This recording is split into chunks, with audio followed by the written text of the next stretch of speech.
Hello, I'm Jim Miller. Reggie Turner and Terrence Moore are on assignment tonight. The FlipSide starts right now.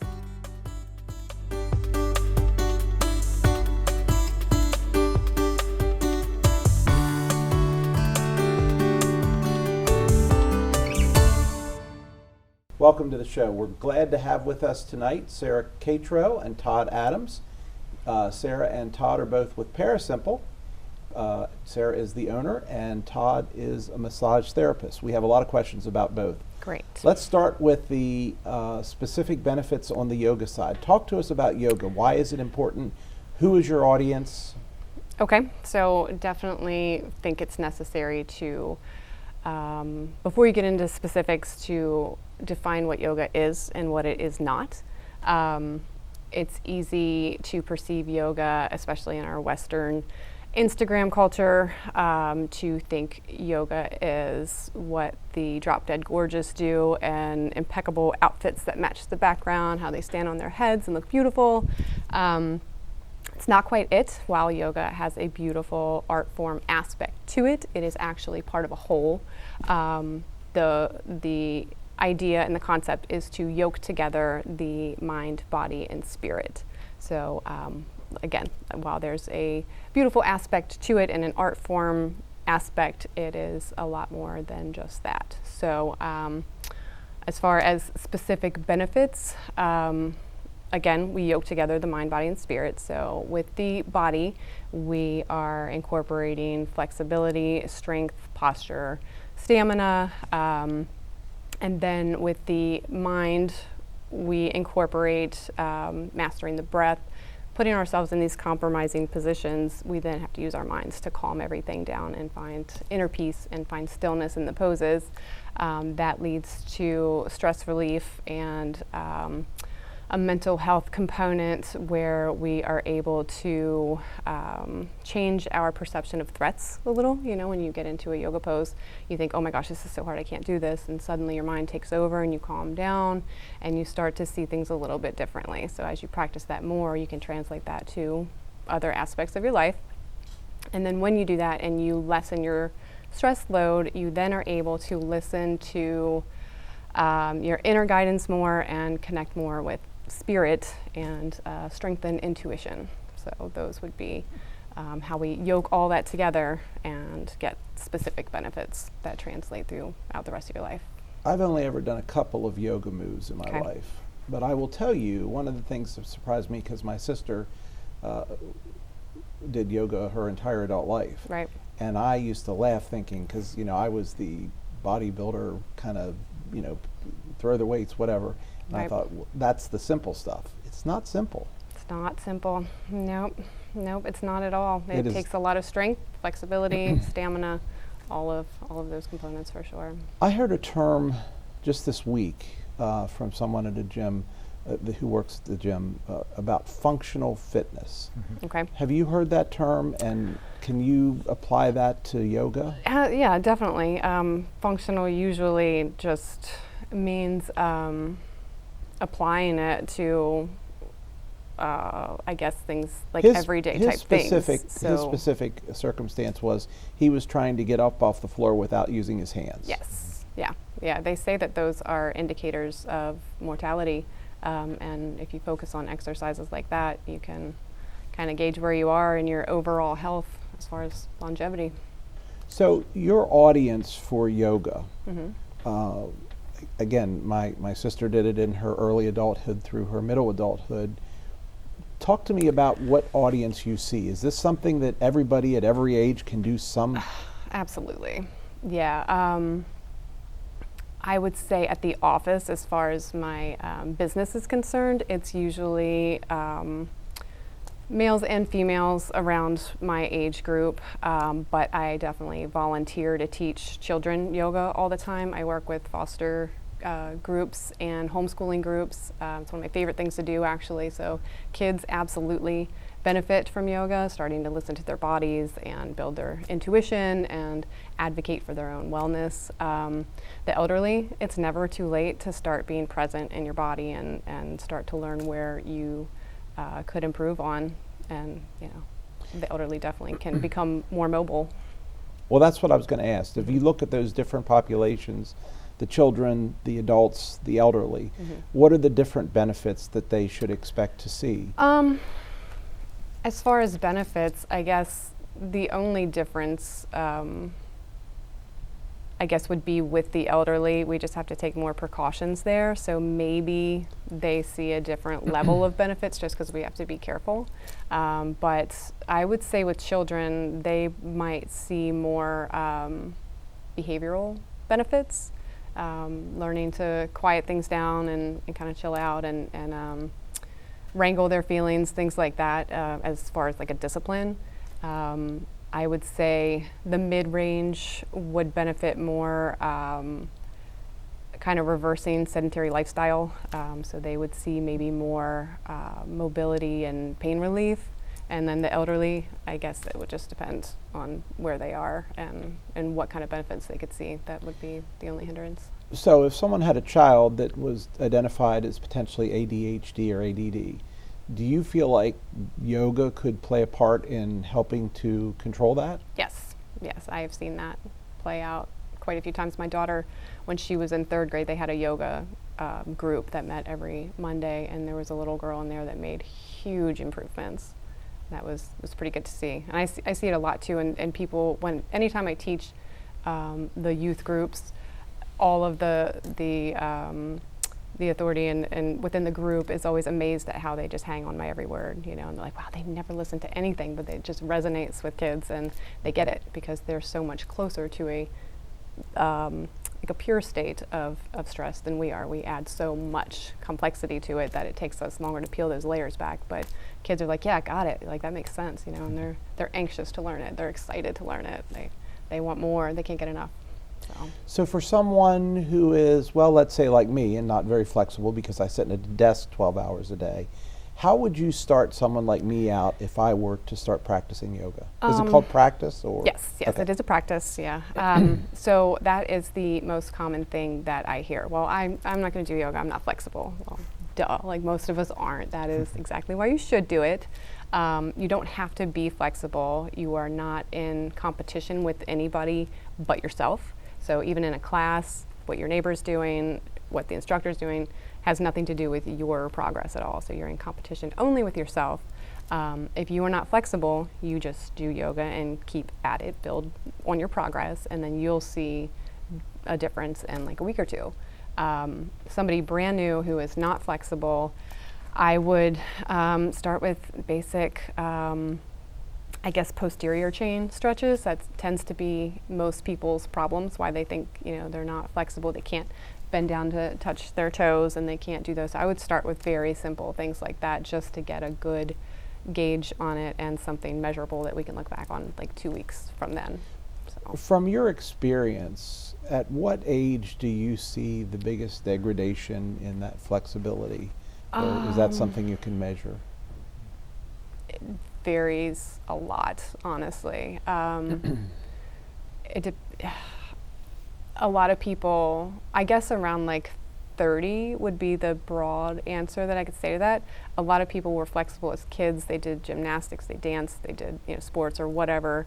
And then as adulthood hits and life gets in the way of things, they lose that. So I guess around 30 is when I typically hear people say, oh, I used to be able to do this, I used to be able to do that. And so I guess that's a pivot point. Is yoga beneficial for those who may be involved in some other sport, whether it's Absolutely. something as simple as bowling or as complex as I go on the tennis court or the handball court or whatever? Yes. So that yoga can help those elements as well. Definitely. Again, yoga itself is a whole, and if you look at physical fitness, it is also a whole. I would love for all my runners, my massage clients, I would love for them to do yoga, and I would love for my yogis to run. I think it all comes full circle, and if you can incorporate both, then I think you're all the better. When your practitioners, is that the right word? How do they integrate yoga outside of the classes, or and I don't know, the group classes, private classes? So yes, at my office professionally, I only do one-on-ones right now due to space, but I volunteer to teach classes a lot. My goal, as much as I love teaching yoga and I want to see everybody, like I love my students, I love the experience of teaching it, but my ultimate goal is to teach each student how to advocate for themselves and how to pick up on the cues that they may need to do yoga at a certain time. So I prefer to teach them what to do without me. I don't necessarily want them to depend on me for their yoga practice. So when I have a student working one-on-one, I'm tailoring it to their needs so that, Tuesday morning they get up and their back is tight. They know what to do. They don't need to, schedule an appointment with me to get it worked out. So I give a lot of homework, and I really just, I want everybody to not need me, honestly, which is a little counterintuitive as a business person, but. Tell me how the physical aspects, the physical practice translates into mental benefits. Okay, so again, thinking of yoga as a whole, we put ourselves into these compromising positions, the asanas, poses, and like you said from experience, they're not easy. They're things that we don't normally do. Once you're in that compromising position, you need your mind to start to tell yourself that you're okay. You're gonna make it through it. How to calm yourself down. Start to feel everything start to resonate, and again, that just kind of translates to an overall stress relieving mechanism where you start to apply that outside of your life. So I never got that far. right. We started with the practice. Sunrise something or other. Salutation. Salutations, yeah. Yes, that was painful. Yes. Okay, interesting. So how does yoga fit in with massage? In terms of what we do at the office, yoga is kind of the active form of massage therapy, and massage therapy is kind of the passive form of yoga.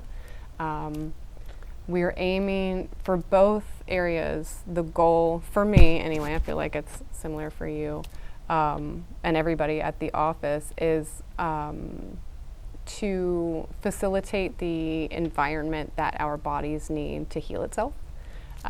When you have all the components together and your body's functioning the way it's intended to, it can usually heal from whatever is ailing you. So to incorporate yoga with massage is usually in the form of homework. If you come in for a massage and you leave at like a 7 or an 8 on a scale of 1 to 10, you're feeling great, I want you to do homework to keep you closer to that range before your next appointment. And that can look like, that could be yoga or just simple stretches. Some people are not interested in a yoga practice. So yoga is basically a form of homework for massage therapy. Talk about some of the talk about the techniques, starting with basic and running up through some of the more advanced techniques. Techniques? For poses. Poses? Yeah. Okay, so like I was saying with you, somebody just starting out, we simply sit on the floor and I start to gauge where you are, sitting just in like a forward bend, trying to touch your toes on the floor. That would be the most basic things, just some little measurable things that we can incorporate at the beginning of each session to test your progress, all the way up until we can be doing back bends and all kinds of difficult things, but it's possible.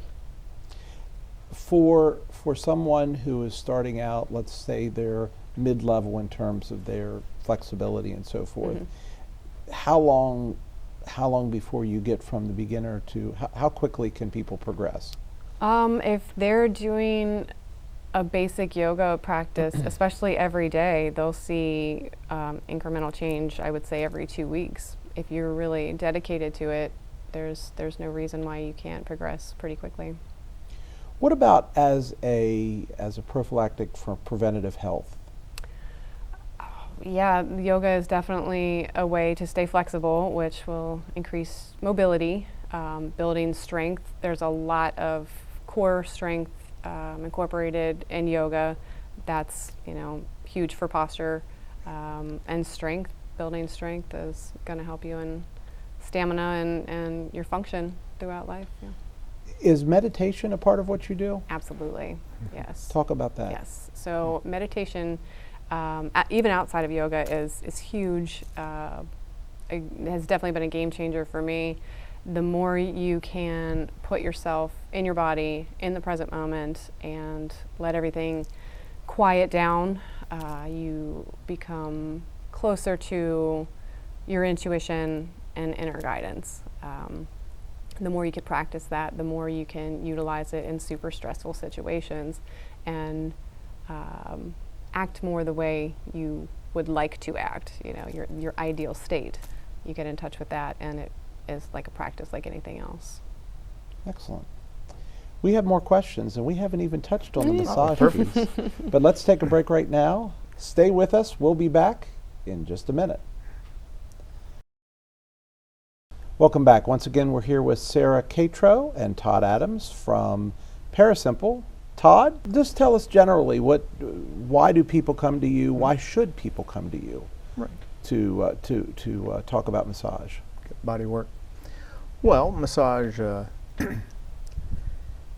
can offer many aspects to taking care of oneself, and so when you look at different things that ail one's person, then they can come in and choose what particular type of work they want to get, as far as is it more oriented to injury, relaxation, or maybe even a orthopedic application to a particular problem like carpal tunnel or frozen shoulder, and they can use it more like a physical therapy aspect to taking care of themselves. And there are many reasons why it works, but in essence it's a connection between the motor unit of sensory in, motor out, and changing those aspects to your surroundings, so that if relaxation is the end result of why you're going to come get a massage, then we want to apply the massage with a relaxing touch. If you want to get deep tissue, then sometimes there's a potential to have too much force involved and have to communicate quite readily with your client to get through something on the other side that's more beneficial. So the relaxation piece is, talk to me about how a relaxation session would progress. Well, I mean, generally when you show up at the spa, it starts as soon as the door opens, and your expectation of having a relaxation setting. And so there's nice music and good smells all around, and generally a nice comfortable setting inside the massage room. We have table warmers that can assist the person while they're, when you're not very active, you do get cold, no matter what the time of year. Sometimes the air conditioning system flows quite readily, so you'll even use the heat in the summer. Mm-hmm. And then you get a chance to drape the person with heavy drapes and roll out the arm and the leg as you need to work on it and tuck it back away. So talk about drapes. What do you mean by drapes? Well, it's the coverings that you're under while you're receiving the I massage. see. I understand. Yeah. Okay. The draping. Okay, I got you. And it can be quite comforting to have heavy drapes on you rather than when you go and receive a massage, in a medical setting, you may just leave your clothing on and have that particular part worked on, and then they shuttle you out the door. Whereas in a relaxation setting, you're going to, give the body time for the parasympathetic nervous system to take over and allow you to relax. Interesting. So what is your perspective? So from a relaxation standpoint, what do you see the majority of your clients coming in for? Relaxation would probably be the majority of the clients that come in, but we all kind of have our specialties that we do. So it varies But yeah, relaxation usually looks like, setting the room up to be relaxing and going over with the client what their expectations are and how we can best help them relax. And like I said, long flowing strokes usually, but I can relax during deep tissue massages, so it really varies. And I'm assuming the clients, especially on the deep tissue side, are giving you feedback all along the way. Well, you would hope so, not having to suffer through it all and have a negative effect with it. That's what we try to develop, is the communication between client and practitioner. So Communication is very important. yeah, it really is. So the one and only massage I've had in my life, they talked about releasing toxins. Talk to me about that process. Well, it's all in reference to a muscle cell being caught in contraction. And when a muscle cell is receiving a signal to contract and it's sending the signal back to the brain saying I'm contracting, and then it just is stuck, then it's going to produce a byproduct that is toxic to the cell's contraction, and it wants to stop, and that's why it's so sore. That's the soreness that you get. And that when we interrupt that by either lengthening the muscle cell and allowing new energy to get in there so that it can release the contraction, and then we can take the outer lying tissue, the fascial tissue, and break up any connections that aren't beneficial and allow that muscle cell to relax again and go to its optimal resting state. As you look at the different reasons why people come to you for what I'll call the therapeutic massage, the deep tissue massage, you mentioned, I was surprised to hear you talk about carpal tunnel syndrome. Sure. What are the main reasons you find that people come to you? Pain in some sort, that a discomfort that they can tell is in the soft tissue, and and we're going to apply some particular technique to that area. Maybe it might be cross fiber or just pressure that allows all that tissue to relax and go back to where it belongs. And it also gives the person a place and a space to allow when we have sympathetic and parasympathetic nervous systems, each one is vying. Talk about the difference between those. Well, sympathetic is just the readiness to be ready.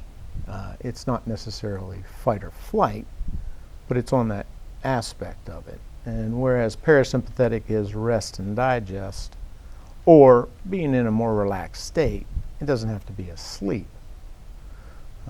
But when you are in a relaxed state, there are many things that can happen, like, digestion and thought and other bodily functions that can't happen if T-Rex is chasing you. So, Sarah, you mentioned the mental benefits of yoga. Mm-hmm. What are the mental benefits are there mental benefits associated with massage? Definitely. They're kind of the same, basically. The more we can set the body up in an environment that can facilitate healing, all systems are a go, things are going well, your body can function the way it's intended, your mind can relax, and from that, you are in tune with things that are going on, your inner guidance, that kind of thing. It all just kind of happens together in both yoga and massage. Talk to me about the timing. What do most of your clients do in terms of, are they repeat Frequency. sessions? Yeah. absolutely. Unfortunately, it has a lot to do with your wallet. And so, how much do you think you can afford it? Or how much in pain are you in to take care of an issue in short term? So your frequency is going to be more. I might see you for 3 times in a week if you really got something going on, and then I won't see you for months, creating pain in their life. Boils down to budget and schedule too. Yeah. A lot of people Yeah. can't fit it in, and That's the for last sure. thing we want to do is stress them out about adhering to a schedule for massage. True. It's somebody that's busy and wants to make it a regular thing. I usually recommend once a month. Give that a few months, see how you're feeling. You'll put a different stamp on it as you see how you feel after your sessions. If they can't make once a month happen and they struggle, with budget or schedule, I recommend like once a season. Just try it with that, and then you'll gauge it and either value it more or less. So from there. quarterly. Yeah. Okay. Be a good one. What advice do you typically give clients in terms of what I'll call aftercare? Aftercare definitely looks like stretches. We really want everybody to do what we tell them to do.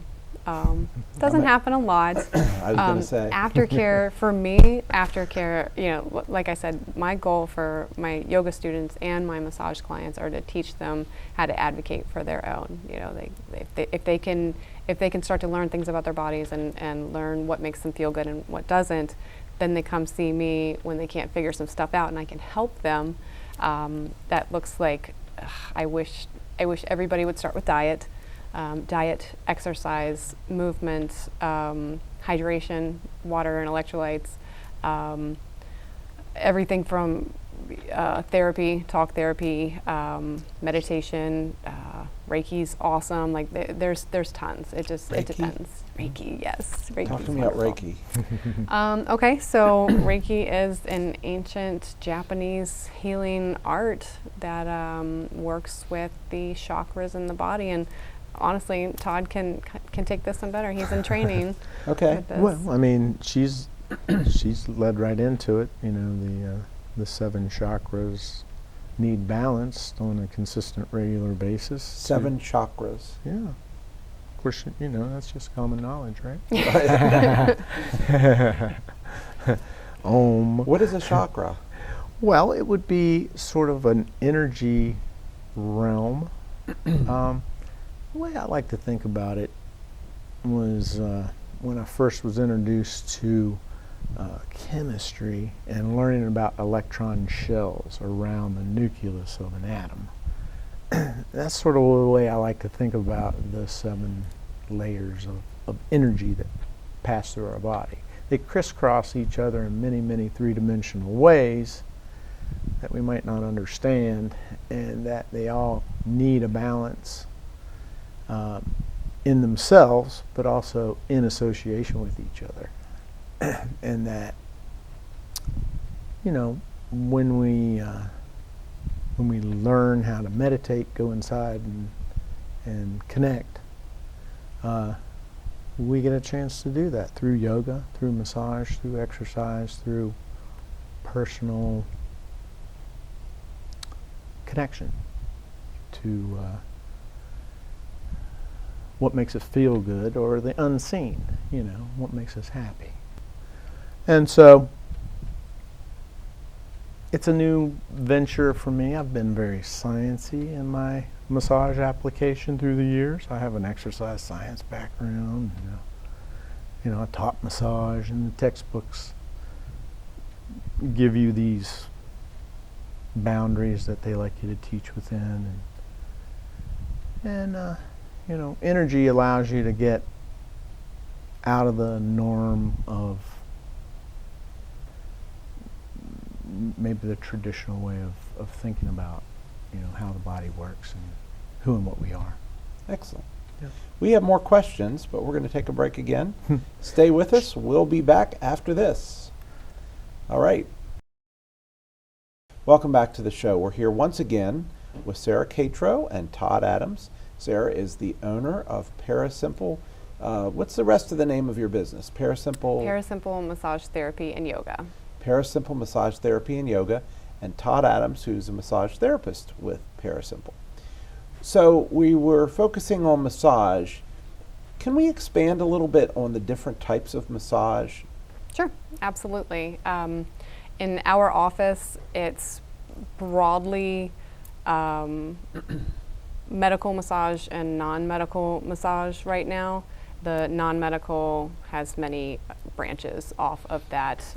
Medical I guess we kind of boil that down to a different entity having say in what happens, whether it be insurance or a doctor, something like that.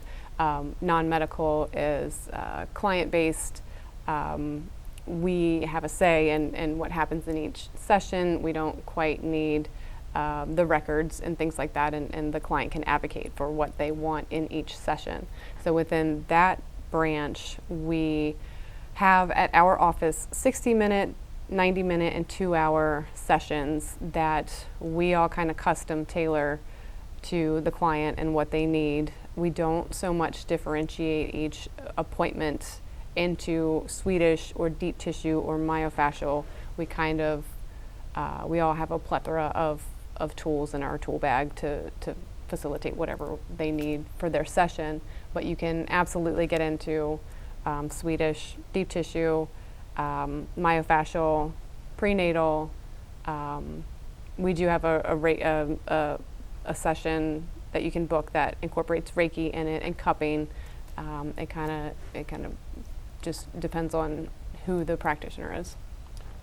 Okay, so first of all, medical and non-medical, you do both of those? Yes. Okay. Yes. And there are massage that insurance companies or doctors may suggest, and as a result, the insurance might, depending on their insurance, may cover a portion of that? Yes. Yes. So that looks like a specific outcome is necessary.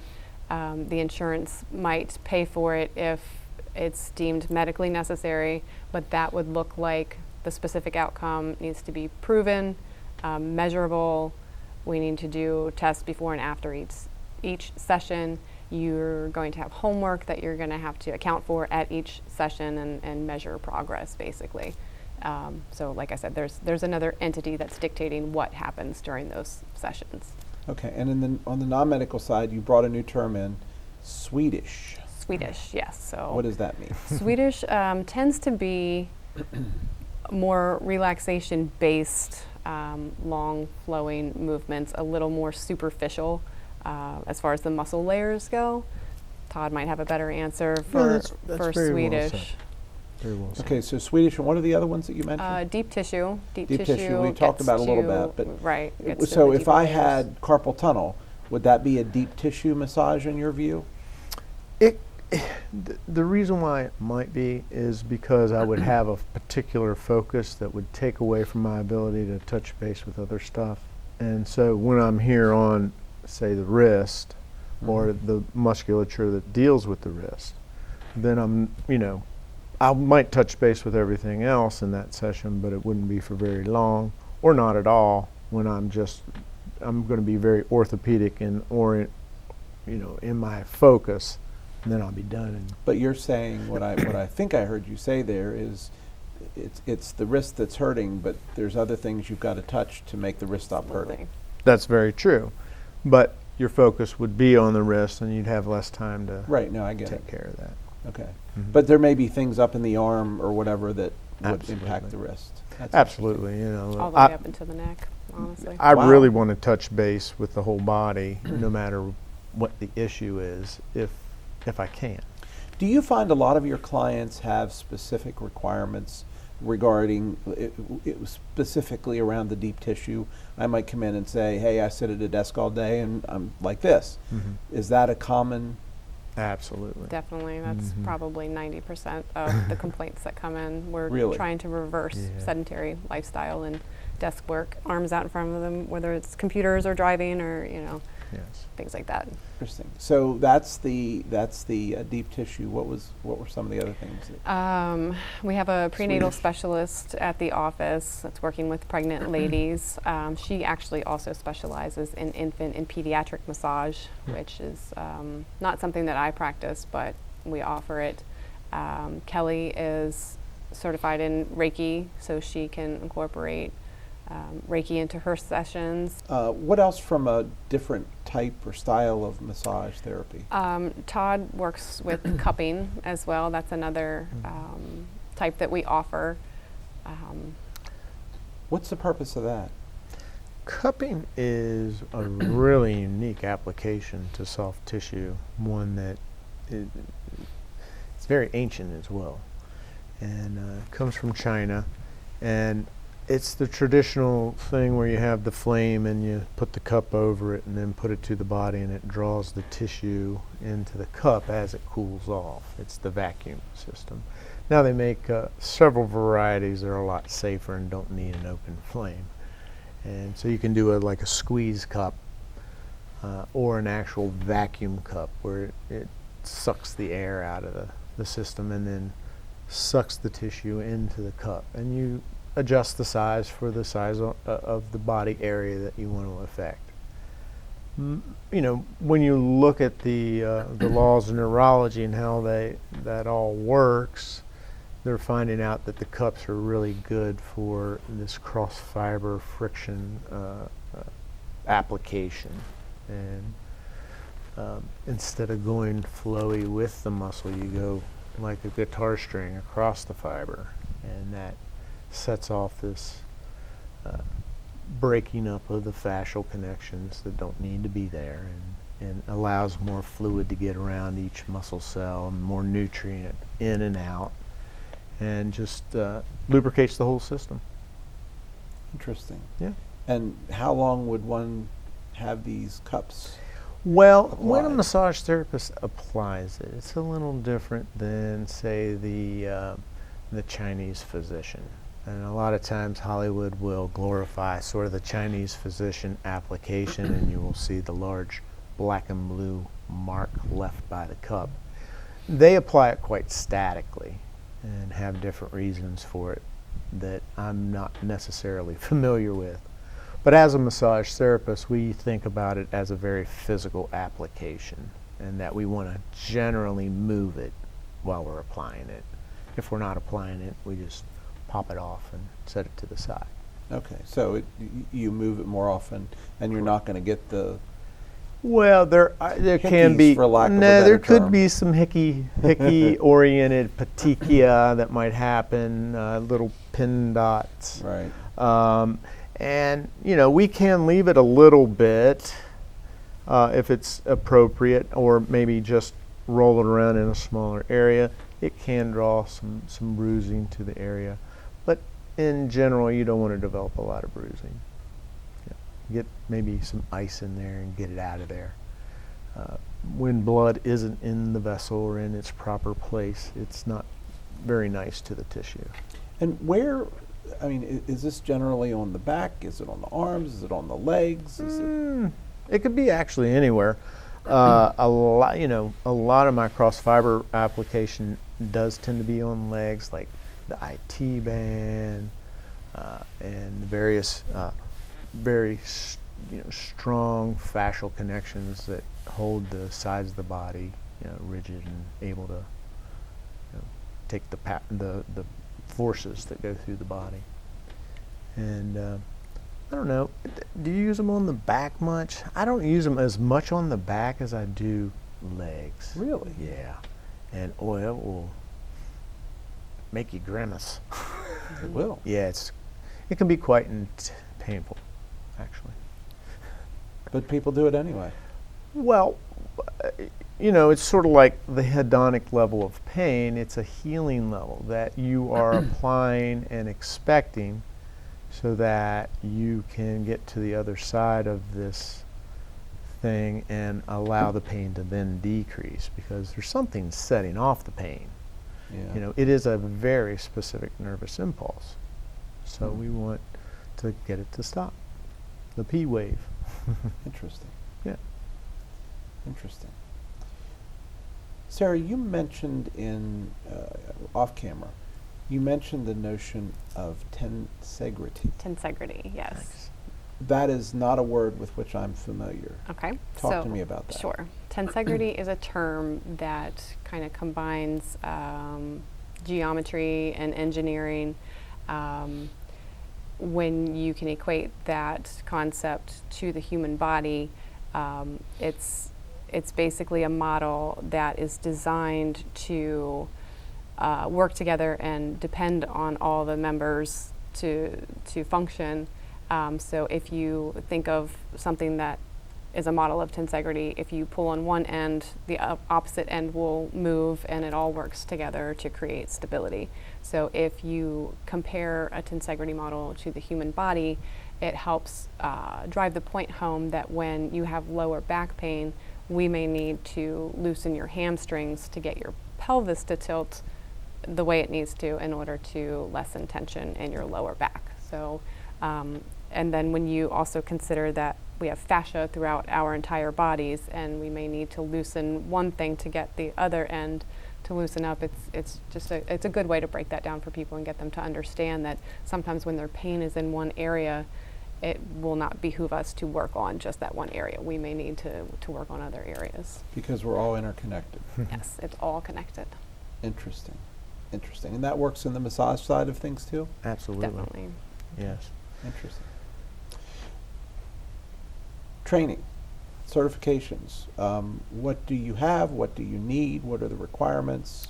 He's definitely the guy to ask this, for sure. Well, as far as yoga goes, Yoga. The base yoga teaching certification is 200 hours. You can expand from there. The next level is 500, and you can definitely go from there. As far as I know, continuing education is not necessary, but we all do it because we love yoga, and that's what we do. Okay. What about on the massage side? well, massage is since the mid-'90s has required a licensure in most states, and so there is a minimum amount of hours. In general, the lowest would be 500. Recently, the nation's jacked that up to about 625 hours. 500 hours of training. Mm-hmm. So a quarter of a man year in a Right. traditional job. Right. Wow. Very little. In West Virginia. I don't think that's a little. I think Oh, that's yeah? a lot. Is it? I mean, in my view, Well, that's a major commitment. yeah, but if you look at like a medical career and the length of time that they go to school, I get that. Right. It's less than an associate's But, degree. when I was teaching, I could actually get somebody through in a semester to then qualify for them to set for a national test and pass. So there is that. a national test. Absolutely, Okay. absolutely. There is a proposal to have a national licensure. Okay.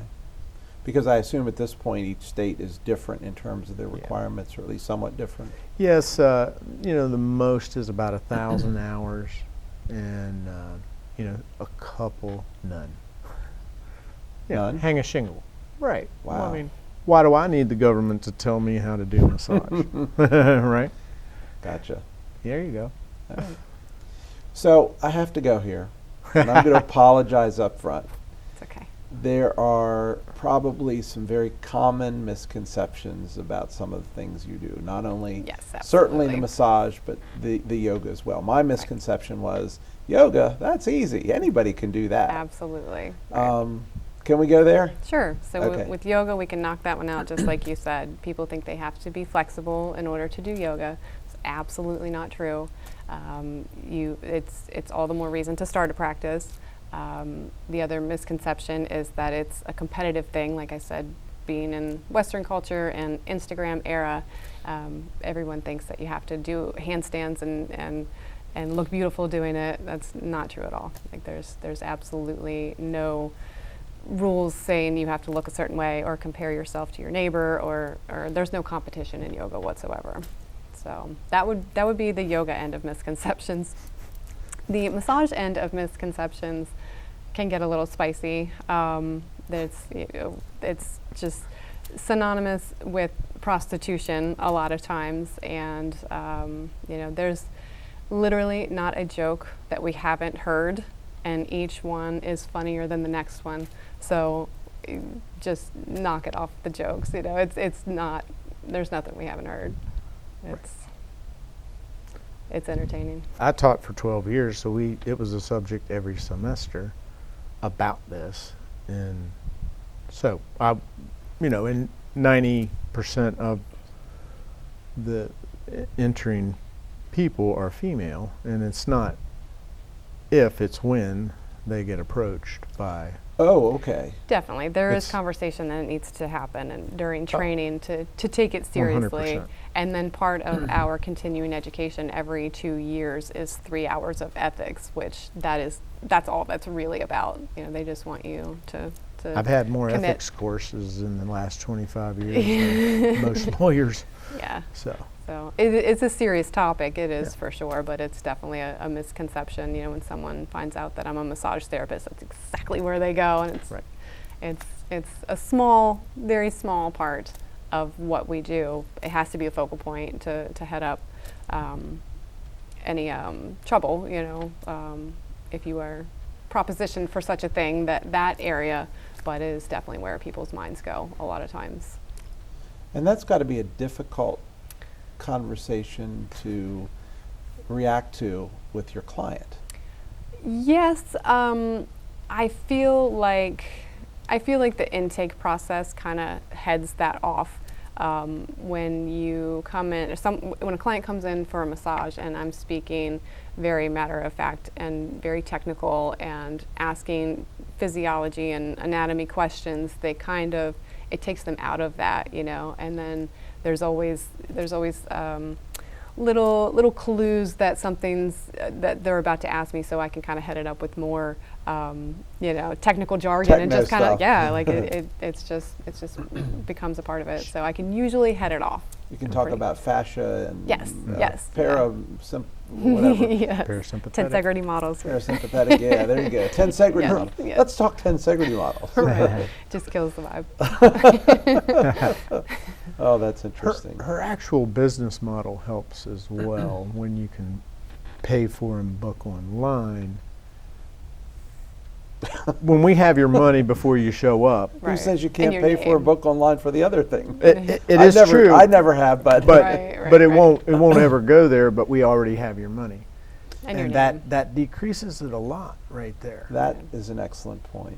And when they show up and they haven't paid anything, and they're And like, nothing to lose. and we live in an area that has many states, and there are many massage-oriented ill repute that just jump from state to state to state at any point when they get Caught. alerted to the authorities. Before Right. they even show up, they're gone and opened in the next state. And there are actual apps for it. To find these? Yes. Okay. Yeah. All So, right. and if quite organized. Okay. Yeah. All right. Any other misconceptions? any misconceptions that are not spicy? Yeah, right. A little on the vanilla Thank you, level that's here. not good. No, I feel like misconceptions for yoga and massage can be applied to all alternative medicine forms where people want it to be the magic pill. People want it to, like they tried acupuncture. It didn't work for them. They don't make any other changes in their lifestyle. They just try this one thing. So then they move on to massage therapy, and they're hoping that we're the magic pill that can take away their pain and fix their sedentary lifestyles without doing the homework and making lifestyle adjustments. So I feel like that's a big misconception. Everyone just is looking for that magic pill, and they're not going to find it because there aren't any. Right. It all takes work. It does. Interesting. Yep. Okay. Let's talk about success stories.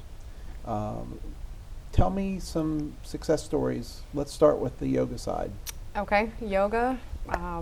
Again, hate to be redundant, but the yoking together of the mind, body, and spirit. All of my long-term students. I would say the biggest success is when they're not my students anymore. They have mastered it on their own. They can incorporate it in their daily lives. The one that I hear the most is usually from parents. Honestly, the biggest success story. They're practicing yoga, and their families are like, Mom, it's time to go do yoga, because it relaxes them, and their entire families see the results. So I would say that's with parents, it's probably the biggest success story that I hear over and over. Like, oh my gosh, my family's so much happier. I'm so much happier. I'm calm. I'm not yelling. It's just it's good for them. They've filled their cup and they can help fill the others' cups and things like that. And with the extra energy, I'm sure the productivity, Yeah. you know, because at some level, I feel like that the sedentary lifestyle is a self-fulfilling prophecy, Right. because you have all this energy to get the work done, but then you work 12 hours instead of 8 hours, and you think you're getting more done, and in fact, you're not. Yeah. Yep, it's true. Interesting. What about on the massage side? Well, we can't fix you. You know, everybody thinks we're going to fix them in some particular way. And we're more complimentary. And, you know, basically what I like to do for my clients is make them not a client, obviously, empower them. And so I generally am bringing up a lot of stuff that isn't even in my scope of practice that I want them to check out. You know, like, hey, have you thought about this supplement, like magnesium, because you're having leg cramps, or, you know, some basic stuff. Zinc, because you keep getting colds, and vitamin D. How about some sunlight? How about some sleep changes? You know, and so we're going over these basic things that seem very, very common sense, but if they aren't paying any attention to it, they don't understand how it could be giving these negative results that they're there, you know, at the massage facility trying to take care of. And, you know, there's a lot of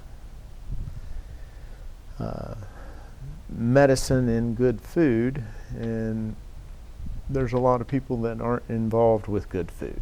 And so I think a lot of the stuff that they're suffering from is from that aspect. You are what you eat. Absolutely. Absolutely. I feel like we're very similar in that aspect, and that we both try to incorporate holistic practices and try to get our clients to look at the bigger picture and not just massage therapy. We really all work together very well, and complementary things to one can be totally different from the other, and I don't mind referring somebody out to somebody that can help them better. We don't want lifetime clients, basically, you know. Sarah, what made you get into this? Okay, that's a good story. So 2013, I left a job after 11 years and went into advertising sales.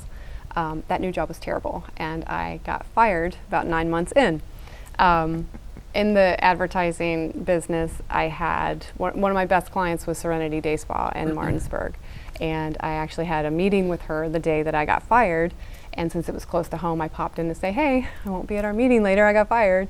And she's like, oh my gosh, you know, she offered me a job at the front desk immediately. And then she said, have you ever considered massage therapy? I'm like, no, I haven't. She gave me the rundown, and it was intriguing. But I decided I was going to take the opportunity to stay home with my kids while I could. So I was like, thanks for the offer, thanks for the info, I'll check into that. And she said, hey, if you go that route, call me the day you have your license, I'll hire you. I was like, okay, you know. Stayed home with the kids. It was fantastic. Some of the best days of my life. 6 months into that, though, I ruptured a lumbar disc. Not herniated, not bulging, ruptured it while I had no health insurance. So I did not have health insurance, but I did have a great ER doctor who leveled with me and said, hey, if you had insurance, we could do physical therapy. You could try this prescription. We could probably do this procedure, but you don't, and you really can't afford it. So the good news is that you've been healthy pretty much your entire life. You're just in the worst shape of your life, having babies back to back. All you need to do is let this heal. He told me I needed to rest for like 8 weeks. I made it 5. But actually like not lift the kids, really actually let it heal, get back to eating whole foods. You know, as a new mom, the kids were eating way better than I was, right. And I had always had a good diet. So just getting back to the things that I did, keep doing yoga, or get back to doing yoga regularly, get back to strength training, all these things. Like, you'll be fine. It's gonna suck for a while, but you'll be fine. So like I said, I made it 5 weeks resting, and when I started to feel better, incorporated massage therapy and yoga, and within 3 months I was back in pretty much full swing, still some limits, but he was absolutely right. I facilitated the environment my body needed to heal. Then it came time to get back to work. So I remembered what Carolyn at Serenity had told me.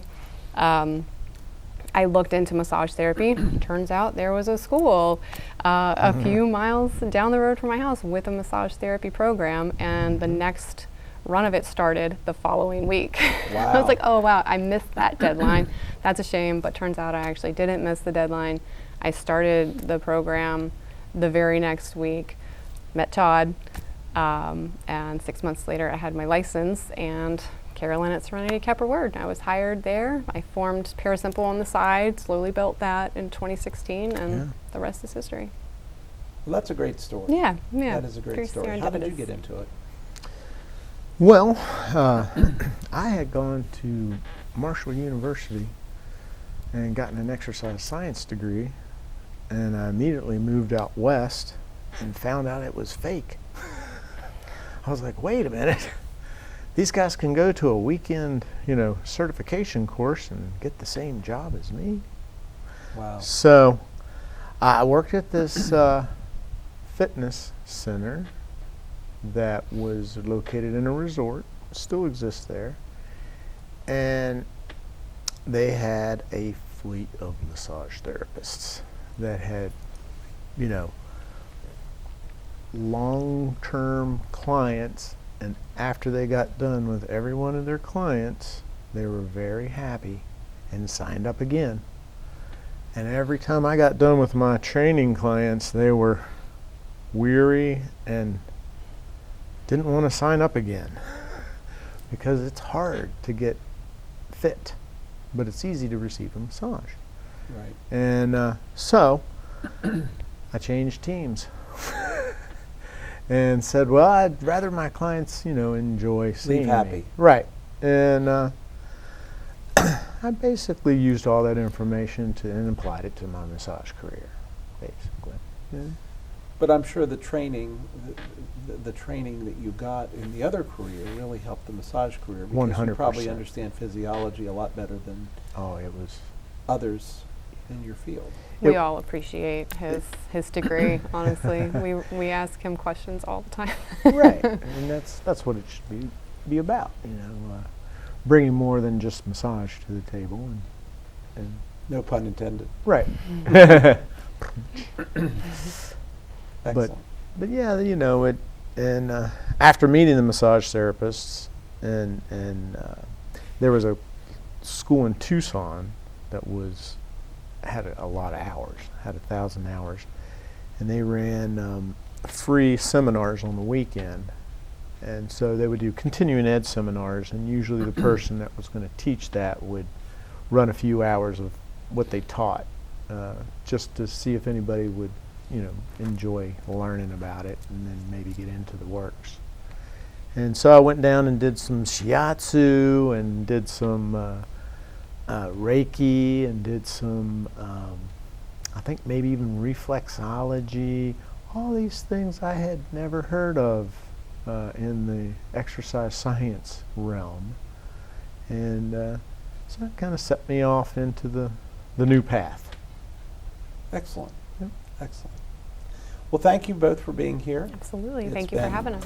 It's been a great talk, and I'm sure our viewers will like it.